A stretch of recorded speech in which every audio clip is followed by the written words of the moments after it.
بسم اللہ الرحمن الرحیم وصلی اللہ علیہ یا ولی الاسر ادرکنا۔ کتاب کا نام آمد نور، افق نور، ظہور سے پہلے۔ رحمت خداوند عالم نے انسانوں کی ہدایت کے لیے، گمراہی سے نجات کے لیے، اخلاقیات کی تکمیل کے لیے، دنیا و آخرت میں کامیاب و سعادت مند زندگی بسر کرنے کے لیے انبیاء و مرسلین علیہم السلام کو بھیجا۔ اور جب یہ سلسلہ نبوت و رسالت حضرت محمد مصطفیٰ صلی اللہ علیہ وآلہ وسلم کی ذات اقدس پر تمام ہو گیا، خداوند عالم نے اپنی رحمت کاملہ سے امامت و ولایت کی شکل میں اس سلسلے کو جاری رکھا، تاکہ دنیا کبھی بھی الہی و آسمانی رہبر سے خالی نہ رہے، انسان کی ہدایت کے امکانات فراہم رہیں۔ لیکن انسان نے ان رہبران الہی اور مربیان بشریت کی کوئی قدر نہیں کی اور نہ ہی قرآن کریم کو صحیح درجہ دیا۔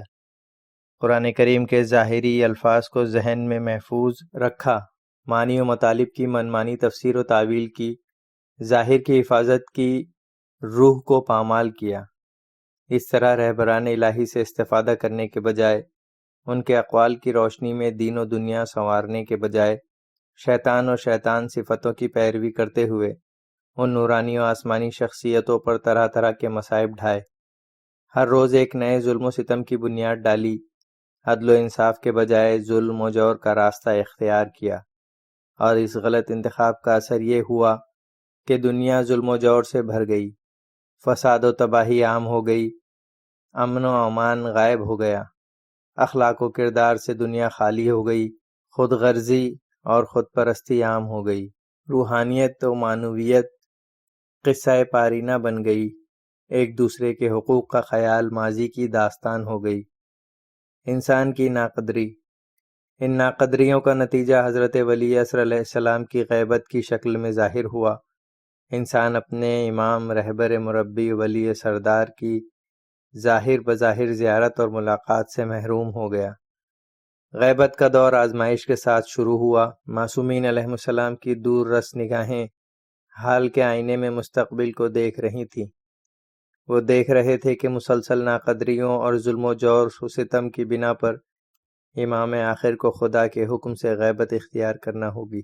جب آفتاب امامت غیبت کی بدلیوں میں چھپ جائے گا تو ہر طرف تاریکی ہوگی۔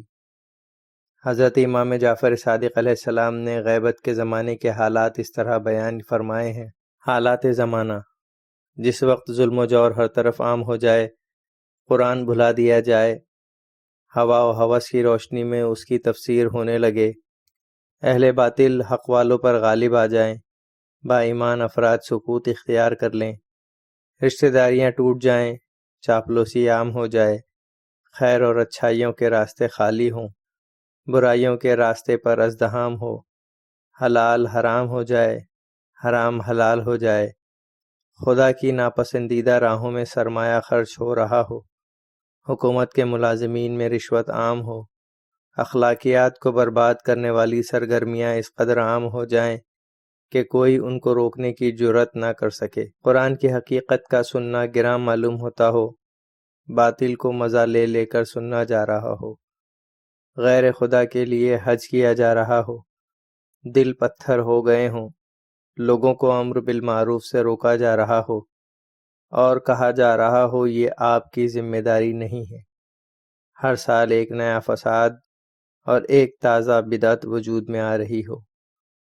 جب یہ حالات اس طرح کے ہو جائیں تو اپنا خاص خیال رکھو اور خدا کی بارگاہ میں ان حالات سے نجات حاصل کرنے کی درخواست کرو۔ اس حدیث پر غور کریں اور اپنے ارد گرد کے حالات کا جائزہ لیں تو ایسا لگتا ہے کہ ہمارے ہی زمانے کے حالات بیان ہو رہے ہیں اور یہ ہماری داستان ہے، دیے جل رہے ہیں۔ لیکن اس کا مطلب یہ بھی نہیں ہے کہ دنیا سے اچھائی اور نیکی بالکل رخصت ہو گئی ہے، کہیں کوئی خیر و خوبی باقی نہیں ہے۔ نہیں، ہرگز ایسا نہیں، بلکہ اس دور ظلم و جور میں ایسے افراد بھی ہیں جو اپنا دین و ایمان بچائے بیٹھے ہیں، خدا سے کیے ہوئے عہد و پیمان پر ثابت قدم ہیں۔ یہی لوگ اس زمانے کی بہترین مخلوق اور خدا کے مخلص بندے ہیں۔ ان کا ایمان دنیا کو ایمانی زندگی کی طرف دعوت دے رہا ہے۔ یہ لوگ اس دور میں بھی اپنی ذمہ داریوں کو ادا کر رہے ہیں اور دل و جان سے اپنے الہی رہبر کا انتظار کر رہے ہیں۔ آزادی یا ذمہ داری۔ آخری زمانے کے حالات کا جب تذکرہ ہوتا ہے، ظلم و جور، بے دینی کی بات ہوتی ہے، اس کے ساتھ ساتھ ایک احساس یہ بھی ہوتا ہے کہ اس دور میں ہماری کوئی خاص ذمہ داری نہیں ہے۔ ایک دن وہ ضرور آئے گا جب حالات خود بخود درست ہو جائیں گے، حضرت ولی عصر علیہ السلام کے ظہور کے تمام مقدمات خود بخود فراہم ہو جائیں گے اور امام زمانہ علیہ السلام خداوند عالم کے حکم سے ظاہر ہوں گے اور دنیا کو عدل و انصاف سے بھر دیں گے، اور اس وقت ہم انشاءاللہ ان کے اعوان و انصار میں شامل ہو جائیں گے۔ کیا واقعاً ایسا ہی ہے؟ اس دور غیبت میں ظہور کے تعلق سے ہماری کوئی خاص ذمہ داری نہیں ہے۔ جب وقت آئے گا تو ظہور ہو جائے گا، ہمارا اس میں کوئی دخل نہیں ہے۔ کیا ہم اپنے اخلاق و کردار سے اپنے امام کے ظہور کے لیے زمین ہموار نہیں کر سکتے ہیں؟ یا سب کچھ معجزاتی طور پر ہوگا اور چشم زدن میں سارے مراحل طے ہو جائیں گے؟ روایتوں سے معلوم ہوتا ہے کہ یہ نظریہ جدید نظریہ نہیں ہے۔ بشیر نبال کی روایت ہے، جب میں مدینہ آیا، حضرت امام محمد باقر علیہ السلام کی خدمت اقدس میں حاضر ہوا اور عرض کیا، لوگ یہ کہتے ہیں جس وقت امام مہدی علیہ السلام قیام فرمائیں گے تو سارے کام خود بخود طے ہو جائیں گے، یہاں تک کہ نکسیر بھی نہ پھوٹے گی۔ امام علیہ السلام نے فرمایا، ایسا ہرگز نہیں ہے۔ اس ذات کی قسم جس کے اختیار میں میری زندگی ہے، اگر تمام مقدمات خود بخود فراہم ہو جاتے تو حضرت رسول خدا صلی اللہ علیہ وآلہ وسلم کے لیے فراہم ہو جانا چاہیے تھا کہ جب ان کے دندان مبارک شہید ہوئے، ان کا چہرہ اقدس خون سے رنگین ہوا۔ نہیں، ہرگز ایسا نہیں ہوگا۔ اس کی قسم جس کے اختیار میں میری زندگی ہے، یہ اس وقت تک نہ ہوگا جب تک ہم اور تم اپنی پیشانی سے پسینہ اور خون صاف نہ کریں۔ اس وقت امام علیہ السلام نے اپنی پیشانی پر ہاتھ پھیرا۔ اس حدیث سے بخوبی واضح ہو جاتا ہے، سارے امور آسانی سے طے نہیں ہوں گے۔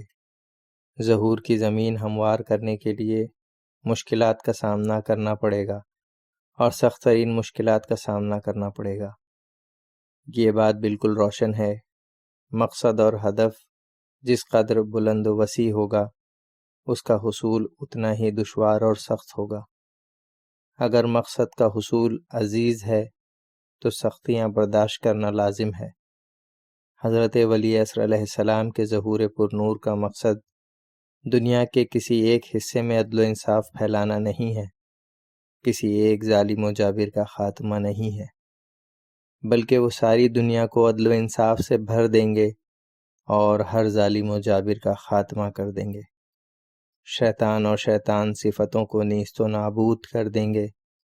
ظاہر سی بات ہے کہ جب مقصد اس قدر عظیم ہے، جو تمام انبیاء و مرسلین کی بعثت کا مقصد ہے، اس مقصد کا حصول صرف امام آخر علیہ السلام کے مقصد کا حصول نہیں ہے، بلکہ تمام انبیاء علیہ السلام و مرسلین علیہ السلام کی بعثت کا ماحصل ہے، تو اس کا حصول اور اس عالمی حکومت کے لیے زمین ہموار کرنا آسان نہیں ہوگا۔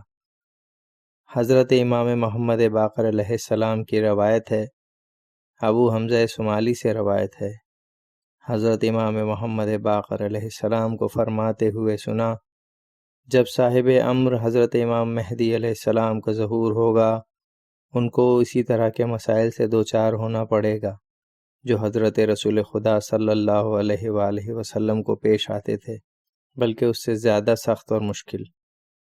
لہٰذا اس دور غیبت میں جہاں ہر طرف ظلم و جور ہے، قتل و غارت گری ہے، بدامنی اور دہشت ہے، کفر و الحاد ہے، بے دینی اور لاپرواہی ہے، وہاں ایسے افراد کا بھی ہونا ضروری ہے جو حضرت ولی عصر علیہ السلام کے ظہور کے لیے زمین ہموار کر رہے ہوں، جو حضرت کی محبت پر ہر طرح کی مشکلات کو برداشت کر رہے ہوں، کیونکہ اس غیبت کا سبب خدا اور امام نہیں ہے، بلکہ ہم انسانوں کی ناقدریاں اور عدم آمادگی ہے۔ جب حضرت امام مہدی علیہ السلام کا ظہور ہوگا اس وقت تمام اسلامی احکام نافذ ہوں گے، تمام حدود جاری ہوں گے۔ اس وقت زمانۂ غیبت میں تمام احکام نہیں ہو رہے ہیں اور تمام حدود جاری نہیں ہو رہی ہے۔ اگر غیبت کا سبب خدا اور امام ہوں تو معاذ اللہ کیا خدا اور امام نہیں چاہتے کہ تمام احکام نافذ ہوں؟ نہیں، ہرگز ایسا نہیں ہے۔ اس کا مطلب یہ ہے کہ غیبت اور ظہور میں تاخیر کا سبب ہم لوگ ہیں۔ ہم لوگ ان کے ظہور کے لیے پوری طرح تیار نہیں ہیں۔ ارکان انقلاب۔ حضرت امام مہدی علیہ السلام کے عالمی انقلاب اور حکومت کے لیے 4 چیزیں ضروری ہیں۔ نمبر 1 قانون، نمبر 2 رہبر، نمبر 3 اعوان و انصار، نمبر 4 عمومی آمادگی۔ قانون۔ عالمی انقلاب اور عالمی حکومت کے لیے ایک جامع قانون کی ضرورت ہے جس میں ہر مسئلے کا حل بیان کیا گیا ہو، ایسا حل جو فطرت اور واقعیت کی مطابق ہو، جس میں انفرادی اور اجتماعی تمام حقوق کا باقاعدہ خیال رکھا گیا ہو۔ قرآن کریم اور معصومین علیہ السلام کی تعلیمات انسانی زندگی کے لیے سب سے بہتر قانون ہے، جس سے بہتر کسی قانون کی ضرورت نہیں ہے۔ یہ وہ تعلیمات ہیں جس میں انسانی زندگی کے تمام پہلوؤں کا باقاعدہ خیال رکھا گیا ہے۔ دنیاوی اور اخروی کامیابی کی ضمانت فراہم کی گئی ہے۔ مادی اور معنوی ضرورت کو مد نظر رکھا گیا ہے۔ یہ قانون اپنی تمام تر خصوصیات اور جزئیات کے ساتھ حضرت ولی عصر علیہ السلام کے پاس موجود ہیں۔ دنیاوی قوانین میں مسلسل تبدیلی اس بات کی دلیل ہے کہ انسان کے بنائے ہوئے قوانین نہ انسانی مشکلات کا حل ہیں اور نہ ہی اس کی کامیابی و سعادت کی ضمانت ہیں۔ اس بنا پر عالمی انقلاب و عالمی حکومت کے لیے بہترین قانون موجود ہے۔ رہبر۔ ہر انقلاب کے لیے ایک رہبر کا ہونا ضروری ہے۔ انقلاب کی مناسبت سے رہبر کا عظیم ہونا ضروری ہے۔ ساری دنیا سے ظلم و جور کے خاتمے، عدالت و انصاف کے قیام کے لیے ایک ایسے عظیم الشان رہبر کی ضرورت ہے جو دنیا کے تمام مسائل سے باقاعدہ آگاہ ہو اور تمام لوگوں کے لیے نہایت رحم دل ہو۔ حضرت امام مہدی علیہ السلام تمام انبیاء و مرسلین و ائمہ علیہ السلام کی خصوصیت کا مجموعہ ہے۔ عالم غیب سے ان کا رابطہ ہے، تمام دنیا کی نگاہوں کے سامنے ہے۔ حضرت پیغمبر اکرم صلی اللہ علیہ وآلہ وسلم نے فرمایا، جان لو مہدی تمام انبیاء کے علوم کے وارث ہیں اور تمام امور پر ان کی نگاہ ہے۔ روایتوں میں حضرت امام مہدی علیہ السلام کی جو خصوصیات اور صفات بیان کی گئی ہیں، ان کی روشنی میں انبیاء و مرسلین اور ائمہ علیہ السلام کے درمیان ان کو خاص منزلت حاصل ہے، جس کی بنا پر ان سے بہتر کسی رہبر کا کوئی تصور نہیں ہے۔ اس بنا پر عالمی انقلاب اور حضرت امام مہدی علیہ السلام کے ظہور اور حکومت کے لیے 2 چیزیں اپنی تمام تر خصوصیات کے ساتھ موجود ہیں۔ بقیہ 2 چیزیں وہ ہیں جس کا تعلق ہم سے ہے اور یہ ہم انسانوں کو آمادہ کرنا ہے۔ یہ چیزیں جس قدر جلد فراہم ہو جائیں گی، ظہور کے لیے اتنی ہی جلد زمین ہموار ہو جائے گی۔ ہماری کوتاہی اور سستی ظہور میں تاخیر کا سبب ہو سکتی ہے۔ اعوان و انصار۔ یہ بات گزر چکی ہے کہ سارے مقدمات خود بخود فراہم نہیں ہوں گے۔ اس بنا پر عالمی انقلاب کے لیے ویسے ہی بلند پایا اعوان و انصار کی ضرورت ہے۔ قرآن کریم میں جناب لوط علیہ السلام کی داستان میں ملتا ہے، جب ان کی قوم نے ان کو ستایا تو انہوں نے اپنی قوم سے مقابلے کے لیے فرمایا، کاش میرے پاس کوئی قوت ہوتی یا کوئی محکم پناہ گاہ۔ اس کا مطلب یہ ہے کہ ظلم و جور سے مقابلے کے لیے افرادی طاقت کا ہونا بہت ضروری ہے۔ اسی طرح جناب عیسیٰ علیہ السلام نے فرمایا، خدا کی راہ میں کون میرا مددگار ہے؟ جس پر ان کے حواریوں نے کہا، ہم ہیں خدا کی راہ میں نصرت کرنے والے۔ حضرت رسول خدا صلی اللہ علیہ وآلہ وسلم نے جب اپنی ازواج کو ایک راز کی بات بتائی جس کو ان لوگوں نے عام کر دیا، اس وقت خداوند عالم نے حضرت پیغمبر اکرم صلی اللہ علیہ وآلہ وسلم کو اس طرح تقویت پہنچائی کہ اگر یہ بیویاں پیغمبر اکرم صلی اللہ علیہ وآلہ وسلم کے خلاف کوئی اقدام کریں تو یقیناً اللہ ان کا ناصر و مددگار ہے، اور جبرائیل اور نیکوکار مومن اور ملائکہ ان کے ناصر و مددگار ہیں۔ شیعہ و سنی مفسرین اس بات پر متفق ہیں کہ صالح مومنین سے حضرت علی ابن ابی طالب علیہ السلام مراد ہیں۔ اس سے واضح ہوتا ہے جب اصلاحی اقدام ہوں گے تو مخالفت ضرور ہوگی، دشمن ضرور پیدا ہوں گے، اس بنا پر ناصر و مددگار کی ضرورت ہوگی۔ یہ ناصر و مددگار جس قدر با ایمان، با عمل، با کردار اور با وفا ہوں گے، اتنا ہی کامیابی کے امکانات روشن بلکہ یقینی ہوں گے، اور جس قدر ناصر و مددگار کی قلت ہوگی، کامیابی کے امکانات اتنے ہی کم ہوں گے۔ حضرت رسول خدا صلی اللہ علیہ وآلہ وسلم نے حضرت علی ابن ابی طالب علیہ السلام سے فرمایا، اے علی، عن قریب قریش اپنے پوشیدہ بغض و عداوت کو ظاہر کر دیں گے اور تمہاری مخالفت پر متحد ہو جائیں گے، اور سب مل کر تم پر ظلم و ستم کریں گے۔ اس وقت اگر تمہارے پاس بقدر کافی ناصر و مددگار موجود ہوں تو ان سے جہاد کرنا، مقابلہ کرنا، اور اگر اعوان و انصار فراہم نہ ہوں تو خاموش رہنا، اپنی جان کی حفاظت کرنا، اور شہادت کی سعادت تو تمہارے انتظار میں ہے۔ اور ہاں، تم پر ظلم کرنے والوں اور تمہاری اولاد اور تمہارے دوستوں پر ظلم کرنے والوں سے میرا فرزند مہدی انتقام لے گا، اور آخرت میں خدا ان کو سخت عذاب میں مبتلا کرے گا۔ حضرت امام حسین علیہ السلام نے اپنے اصحاب باوفا کی تعریف اس طرح فرمائی ہے کہ میں نے اپنے اصحاب جیسے باوفا اور نیک اصحاب نہیں دیکھے۔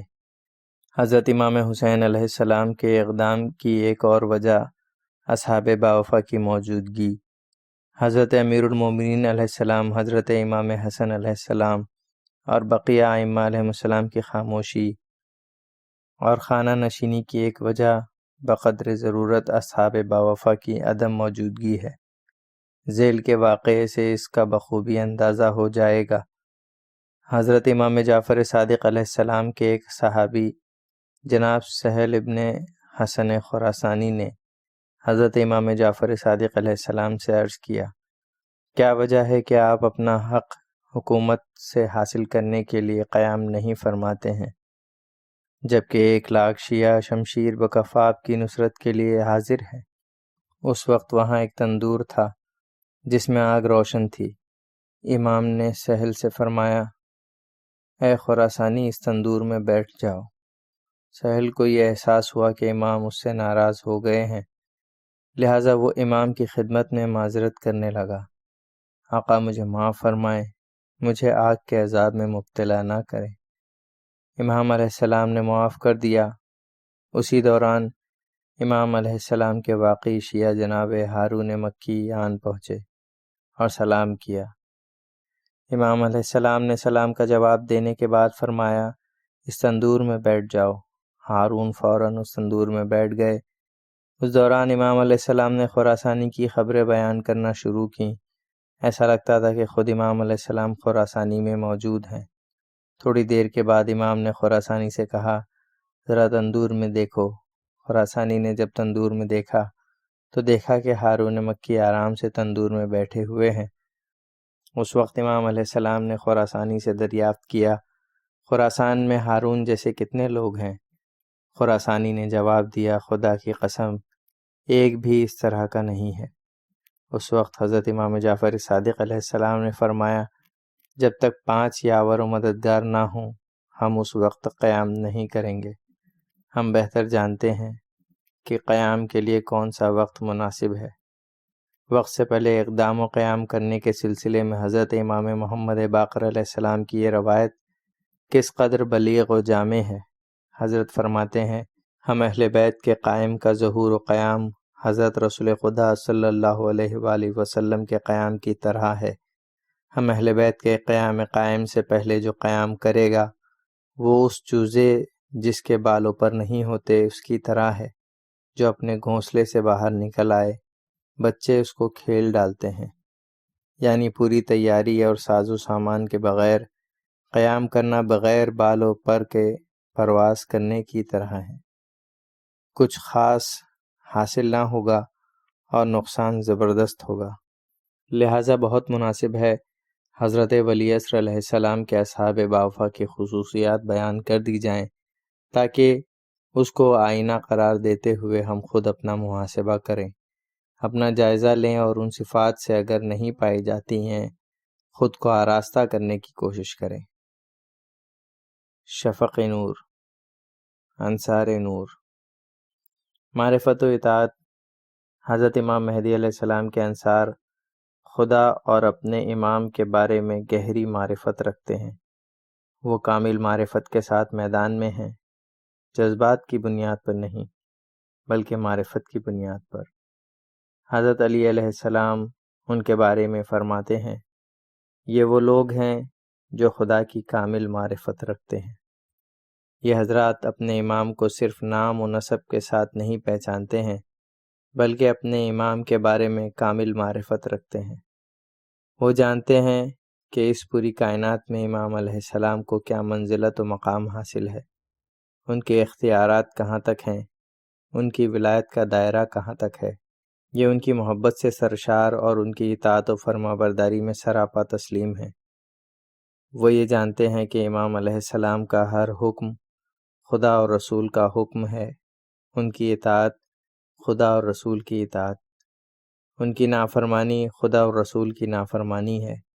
حضرت پیغمبر اکرم صلی اللہ علیہ وآلہ وسلم ان کے بارے میں فرماتے ہیں، وہ اپنے امام کی اطاعت میں حد درجہ کوشاں ہیں۔ دعائے عہد میں ہے، خدایا ہمیں ان کے احکام پر عمل کرنے اور بڑھ بڑھ کر ان کے ارادوں کو پورا کرنے کی توفیق کرامت فرما۔ عبادت۔ حضرت ولی عصر علیہ السلام کے اعوان و انصار روز و شب عبادت پروردگار میں مصروف ہیں۔ حضرت امام جعفر صادق علیہ السلام ان کے بارے میں فرماتے ہیں، رات عبادتوں میں بسر کرتے کرتے صبح کریں گے اور دن روزہ رکھ کر تمام کریں گے۔ یہی عبادت ان کے دل کو قوی اور عزم کو محکم کرے گی، یعنی ان کی شجاعت و دلیری عطیہ خداوندی ہوگی۔ امام علیہ السلام فرماتے ہیں، یہ وہ لوگ ہیں جن کے دل فولاد کی طرح مضبوط ہیں۔ جانثاری۔ خدا کی معرفت اور امام کی محبت ان میں شہادت کی تڑپ بھر دے گی۔ میدان جنگ میں امام علیہ السلام کو اپنے حلقے میں لیے ہوں گے اور ہر طرف سے ان کی حفاظت کر رہے ہوں گے، ان پر قربان ہونے کو سعادت سمجھتے ہوں گے۔ حضرت امام جعفر صادق علیہ السلام فرماتے ہیں، حضرت امام مہدی علیہ السلام کو اپنے حلقے میں لیے ہوں گے اور جان و دل سے ان کی حفاظت کریں گے، اور یہ بھی فرمائیں گے خدا کی راہ میں شہید ہو جانا ان کی آرزو ہوگی۔ شجاعت۔ یہ اہل بیت علیہ السلام کے چاہنے والے اہل بیت علیہ السلام کے نقش قدم پر چلتے ہوئے نہایت درجہ بہادر، دلیر اور شجاع ہوں گے۔ ان کی شجاعت کو حضرت علی علیہ السلام نے اس طرح بیان فرمایا ہے، وہ شیر ہیں جو میدان میں آ گئے ہیں، اگر وہ ارادہ کریں تو پہاڑوں کو اپنی جگہ سے ہٹا دیں۔ جن کے ارادوں سے پہاڑ ہٹ جائیں ان کی ضربت کا کیا عالم ہوگا۔ صبر و تحمل۔ ساری دنیا میں عدل و انصاف قائم کرنے کے لیے بڑے صبر و تحمل کی ضرورت ہے۔ یہ راستہ آسان نہیں ہے، یہ مشقتوں اور مشکلات کا راستہ ہے۔ اس کو طے کرنے کے لیے نہایت درجہ صبر کی ضرورت ہے۔ حضرت علی ابن ابی طالب علیہ السلام فرماتے ہیں، یہ وہ لوگ ہیں جو خدا کی راہ میں صبر و تحمل کے باوجود احسان نہیں جتاتے ہیں، خدا کی راہ میں جان کا نذرانہ پیش کرنے کے بعد اتراتے نہیں ہیں، فخر و مباحات نہیں کرتے ہیں، اور اس قربانی کو کوئی بڑی چیز نہیں سمجھتے۔ اتحاد۔ ان لوگوں کی خدمت جانثاریاں، قربانیاں، صبر و تحمل انفرادی کام نہیں ہے بلکہ حضرت کی راہ میں سب ایک دل ہیں۔ ان کے درمیان کسی بھی پسند اور ناپسند کا کوئی سوال نہیں ہے، سب کے سب ایک عقیدہ، ایک فکر، ایک نظر ہیں، ایک عمل ہیں، ایک مقصد رکھتے ہیں، آپس میں دوری اور من مٹاؤ نہیں ہے۔ حضرت علی علیہ السلام فرماتے ہیں، سب ایک دل ہیں۔ نہ اتفاقی و باہمی اختلاف کو حضرت ولی عصر علیہ السلام نے اپنی دوری کا سبب قرار دیا ہے۔ حضرت فرماتے ہیں، خدا ہمارے شیعوں کو اطاعت کی توفیق عطا فرمائے۔ اگر ہمارے شیعہ ایک دل ہو کر اپنے عہد و پیمان کو پورا کرتے، متحد ہو کر ثابت قدم رہتے تو ہماری بابرکت ملاقات میں تاخیر نہ ہوتی اور معرفت و صداقت کے ساتھ ہمارے دیدار کی سعادت جلد نصیب ہوتی۔ اس بیان سے ظاہر ہے کہ امام علیہ السلام کا درد یہ نہیں ہے کہ شیعہ اطاعت گزار نہیں ہیں، بلکہ درد یہ ہے کہ وہ متحد نہیں ہیں، ایک دل نہیں ہیں۔ باہمی اختلاف سے نہ صرف یہ کہ کام متاثر ہوتا ہے، بلکہ سب سے اہم یہ کہ حضرت کے دیدار کی سعادت سے محرومی ہوتی ہے، اور یہ بہت بڑا نقصان ہے۔ زہد و پرہیزگاری۔ حضرت علی علیہ السلام نے حضرت امام مہدی علیہ السلام کے اصحاب کے اوصاف اس طرح بیان فرمائے ہیں: وہ اپنے اصحاب سے اس شرط پر بیعت لیں گے کہ وہ سونا چاندی جمع نہیں کریں گے، گندم اور جو ذخیرہ نہیں کریں گے، چونکہ ان افراد کا مقصد نہایت اعلیٰ و رفع ہے، اس لیے دنیا کی ان کی نظروں میں کوئی اہمیت نہیں ہے۔ دنیا کی چمک دمک ان کو اپنی طرف متوجہ نہیں کرے گی۔ ظاہر سی بات ہے، جن کی نگاہوں کے سامنے امام اصغر علیہ السلام کا چہرہ انور ہو، ان کے سامنے دنیا کی کیا حیثیت؟ جس کے ہاتھ میں ہیرے ہوں وہ ٹھیکروں پر کیوں نظر کرے؟ حضرت پیغمبر اکرم صلی اللہ علیہ وآلہ وسلم نے ان کے بارے میں فرمایا، یہ لوگ بہترین امت ہیں۔ حضرت علی ابن ابی طالب علیہ السلام فرماتے ہیں، میرے ماں باپ ان پر قربان، ان کی تعداد قلیل ہے، زمین میں لوگ ان کے نام سے آشنا نہیں ہیں۔ یہ صرف چند صفات کا تذکرہ تھا، کتابوں میں اور بھی صفات بیان کی گئی ہیں۔ ان صفات و کمالات کے حامل افراد کی موجودگی حضرت ولی اصغر علیہ السلام کے ظہور کے لیے زمین ہموار کرے گی۔ چونکہ ہم سب کو ان کے اعوان و انصار میں شامل ہونے کی تمنا ہے، اس بنا پر ہم سب کو ان صفات سے آراستہ ہونا چاہیے اور ان کلمات سے متصف ہونے کے لیے خدا کی بارگاہ میں دعا کرنا چاہیے اور مسلسل دعا کرنا چاہیے۔ استقبال نور، عمومی آمادگی۔ عالمی رہبر کے عالمی انقلاب کے لیے جو چیزیں زمین ہموار کر سکتی ہیں وہ عمومی آمادگی ہے۔ جب تک انسان کو تشنگی کا احساس نہ ہوگا اور پانی کی واقعی طلب نہ ہوگی، اس وقت تک پانی کی قدر و معلوم نہ ہوگی۔ عدل مکمل۔ خداوند عالم نے انسانوں کی ہدایت کے لیے انبیاء و مرسلین علیہ السلام و ائمہ علیہ السلام کا سلسلہ شروع کیا۔ ایک نبی کے بعد ایک نبی، ایک امام کے بعد ایک امام آتے گئے اور لوگوں کی ہدایت کے لیے جملہ امکانات فراہم کرتے رہے، لیکن لوگ ان کے وجود سے استفادہ کرنے کے بجائے ان کو قتل کرتے رہے۔ ایک امام کے بعد دوسرے امام کو یا قتل کیا گیا یا زہر دے کر شہید کیا گیا۔ خداوند عالم نے آخری حجت حضرت ولی اصغر علیہ السلام کو جہاں بہت سی خصوصیات عطا فرمائی ہے، وہاں ساری دنیا میں عدل و انصاف عام کرنا، ظلم و جور کا خاتمہ بھی ان کی ایک خاص صفت ہے۔ لیکن خداوند عالم اپنی سنت اور روش کی بنا پر یہ چاہتا ہے کہ لوگ خود اپنے اختیار سے یہ کارنامہ انجام دیں، جیسا کہ سورہ مبارکہ حدید کی آیت نمبر 25 میں ارشاد ہوتا ہے، یقیناً ہم نے اپنے رسولوں کو واضح دلیلوں کے ساتھ بھیجا اور ان کے ہمراہ کتاب بھی نازل کی تاکہ لوگ عدل و انصاف قائم کریں۔ ارسلنا رسولنا یعنی رہبر، خدا نے رسول اور امام کی شکل میں قیام عدل و انصاف کے لیے رہبر معین کر دیا۔ انزلنا معہم الکتاب یعنی قیام عدل اور انصاف کے لیے جس قانون کی ضرورت ہے وہ بھی خدا نے نازل کر دیا۔ لیقوم الناس بالقسط، اب لوگوں کی ذمہ داری ہے کہ عدل و انصاف کے قیام کے لیے آمادہ ہوں۔ اگر خداوند عالم سارا کام غیب سے کر دے اور معجزاتی طور پر تمام مقدمات فراہم ہو جائیں اور غیبی طاقت زمین ہموار کر دے تو پھر اس میں انسان کا کمال کیا ہے؟ اور اگر ایسا بھی ہو جائے تو کاہے کو انسان اس عدل و انصاف کی قدر کرنے لگا؟ اگر انسان اتنا ہی قدر شناس ہوتا تو الہی رہبروں کو ایک کے بعد دیگر قتل کیوں کرتا؟ اس بنا پر عالمی عدل و انصاف اور جہانی حکومت کے لیے لوگوں کو آمادہ ہونا ضروری ہے، ورنہ یہ ظہور بھی ناقدریوں کا شکار ہو جائے گا۔ چونکہ ظہور کے مقاصد میں دین کا مکمل نظام اور عدل و انصاف کا بھرپور قیام شامل ہے، جو جہاں سارے سماج و معاشرے سے متعلق ہے، وہیں فرد فرد سے بھی متعلق ہے۔ اس بنا پر انفرادی اور اجتماعی طور پر آمادگی ضروری ہے۔ چونکہ حضرت امام مہدی علیہ السلام کا ظہور ساری دنیا میں ایک تبدیلی اور انقلاب کا سبب ہوگا، اگر ہم واقعاً اس ظہور کا انتظار کر رہے ہیں، ظلم و جور کی جگہ عدل و انصاف دیکھنا چاہتے ہیں، تو سب سے پہلے یہ کام ہمیں اپنی ذات سے شروع کرنا پڑے گا۔ خداوند عالم سورہ رعد کی آیت نمبر 11 میں ارشاد فرماتا ہے، خداوند عالم کسی قوم کی حالت اس وقت تک نہیں بدلتا جب تک کہ وہ خود اپنے آپ کو نہ بدلے۔ یہ خداوند عالم کا قانون ہے، اگر تبدیلی چاہتے ہو تو پہلے خود اپنی ذات سے شروع کرو۔ اس آیت میں ما بقوم اور ما بانفسہم سے یعنی قوم اور نفس یعنی صرف انفرادی اور شخصی اصلاح سے کام نہیں چلے گا، بلکہ اجتماعی اصلاح کی ضرورت ہے۔ قوم کو یعنی اکثریت کو آمادہ ہونا ہے۔ انسان اس قدر اپنے ذاتی اور شخصی مسائل میں گرفتار ہے کہ اس کو قوم کی فکر ہی نہیں ہے۔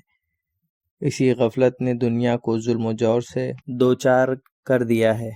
رحمان و رحیم خدا یہ چاہتا ہے کہ انسان اپنے اختیار سے تبدیلی شروع کرے، لہٰذا وہ مختلف انداز سے انسان کو خواب و غفلت سے بیدار کرتا ہے۔ بیدار کرنے والی چیزوں میں ایک چیز سختیاں ہیں۔ جب انسان ظلم و جور برداشت کرتے کرتے تھک جائے گا، تمام حکومتوں اور نظاموں سے مایوس ہو جائے گا، اس وقت انسان اپنی فطرت کی آواز کی طرف متوجہ ہوگا۔ سختیاں خفتہ فطرت کو بیدار کریں گی۔ اس وقت اپنے خدا کی بارگاہ میں گڑ گڑا کر دعا کرے گا، خدا تیری زمین پر ہر ایک نے حکومت کر لی ہے، ہر ایک کے وعدے ناکامیابوں کے نظر ہو گئے، اب ان بندوں سے تیری زمین کی اصلاح ہونے والی نہیں ہے۔ انسان کے اعمال کی بنا پر خشکی اور تری میں سمندر اور زمین میں ہر طرف فساد پھیل گیا ہے۔ خدایا اپنے نبی کی دختر کے فرزند اور اپنے رسول کے ہم نام کو ظاہر کر دے تاکہ باطل کی تمام چیزوں پر غلبہ حاصل ہو اور اس کو چکنا چور کر دے، حق کو حقیقت کے ساتھ ثابت اور مستحکم کر دے۔ یہ بات گزر چکی ہے کہ حضرت امیر المومنین علی بن ابی طالب علیہ السلام اور دیگر ائمہ معصومین علیہ السلام کی خاموشی کی ایک وجہ مخلص اور سچے باوفا اعوان و انصار کی کمی اور عمومی طور پر لوگوں کی عدم آمادگی ہے۔ حضرت امام مہدی علیہ السلام کے ظہور پر نور سے متعلق روایتوں میں اس بات کا تذکرہ ملتا ہے۔ حضرت کے ظہور سے پہلے لوگوں میں ایک خاص قسم کی آمادگی ہوگی۔ لوگوں کو ان کی آمد کی طلب ہوگی، جس طرح سے پیاس سے جاں بلب انسان کو پانی کی طلب ہوتی ہے۔ حضرت رسول خدا صلی اللہ علیہ وآلہ وسلم کی ایک روایت میں ہے، مشرق سے کچھ لوگ نکلیں گے جو حضرت امام مہدی علیہ السلام کی حکومت کے لیے زمین ہموار کریں گے، یعنی اس طرح کے حالات رونما ہوں گے۔ لوگ موجودہ دور کی تمام حکومتوں اور ان کے وعدوں سے مایوس ہو چکے ہوں گے، بس ایک امید ہوگی کہ خدا اس زمین کی اصلاح کے لیے اپنی طرف سے اپنے خاص نمائندے کو ظاہر کرے۔ لفظ مشرق بڑی اہمیت کا حامل ہے۔ آج کل جب لفظ مشرق و مغرب استعمال ہوتا ہے تو مغرب سے یورپ و امریکہ وغیرہ مراد لیا جاتا ہے، اور مشرق سے ایشیائی ممالک۔ اگر اس لفظ کا ادا کرنے والا یورپ میں رہ رہا ہو تو مشرق سے ایشیا مراد ہوگا، لیکن حضرت رسول خدا صلی اللہ علیہ وآلہ وسلم یورپ میں نہیں رہتے تھے، بلکہ آپ تو مکہ مکرمہ اور مدینہ منورہ میں رہتے تھے۔ تو اب اگر اس انداز سے مشرق و مغرب کو دیکھیں تو مشرق میں پورا ایشیا نہیں آتا، ایشیا کے بعض ممالک اور مکہ مدینہ کے شمال و جنوب میں ہیں، اور ہندوستان وغیرہ اس کے مشرق میں ہیں۔ اس کی ایک علامت یہ ہے کہ وہ لوگ جن کا قبلہ پچھم مغرب کی طرف ہے وہ لوگ مشرق میں ہیں، نہ کہ وہ لوگ جن کا قبلہ مغرب کی طرف ہے وہ لوگ شمال میں ہیں، مشرق میں نہیں۔ اس حدیث سے اندازہ ہوتا ہے کہ ہندوستان وغیرہ سے ایسے افراد ظاہر ہوں گے جو حضرت امام مہدی علیہ السلام کے یاور اور ان کی حکومت کے لیے زمین ہموار کریں گے۔ خدا ہم سب کو ان خوش قسمت افراد میں شامل فرمائے، آمین۔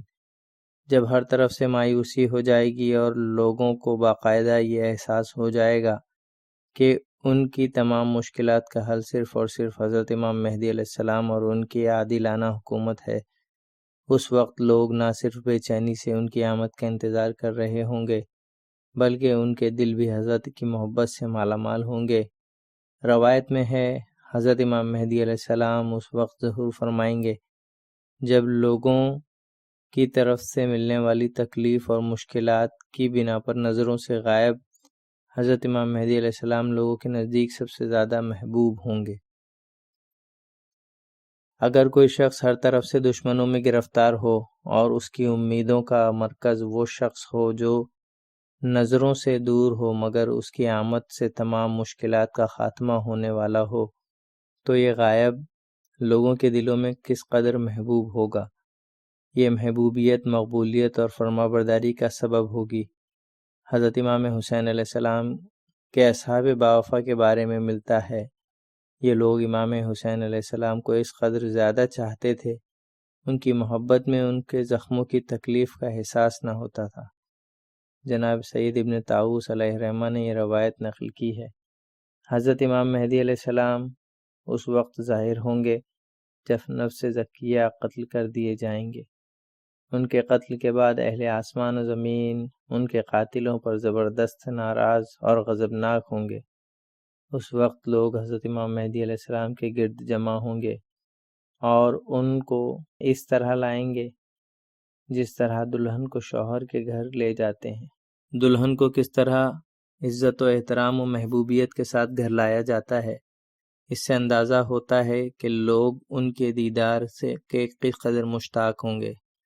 حضرت رسول خدا صلی اللہ علیہ وآلہ وسلم کی ایک روایت میں اس طرح ہے، جس وقت آسمان سے ایک منادی ندا دے گا، حق بس آل محمد علیہ السلام میں ہے، اس وقت حضرت امام مہدی علیہ السلام لوگوں کے سامنے ظاہر ہوں گے۔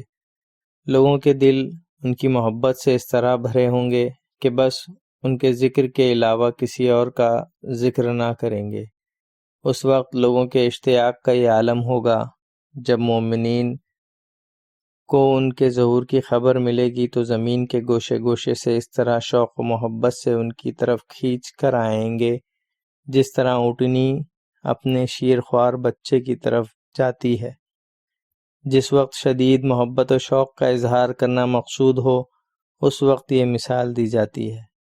ایک اور روایت میں اس طرح ہے، ان کی امت ان کی طرف اس طرح کھنچ کر آئے گی جس طرح شہد کی مکھیاں اپنے سردار کی طرف آ جاتی ہیں۔ حضرت علی ابن ابی طالب علیہ السلام کا ایک لقب یعصوب الدین ہے۔ حضرت امام مہدی علیہ السلام انہی یعصوب الدین کے فرزند ہیں۔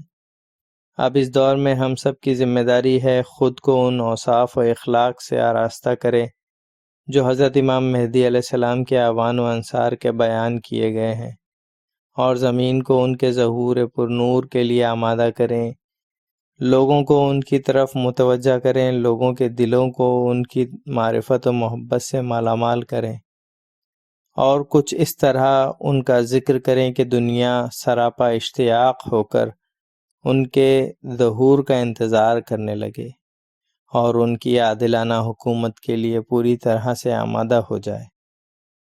خداوند عالم محمد و آل محمد علیہ السلام کے صدقے میں ظہور کا انتظار کرنے والوں اور زمین ہموار کرنے والوں میں ہم سب کو شمار فرمائے، آمین یا رب العالمین۔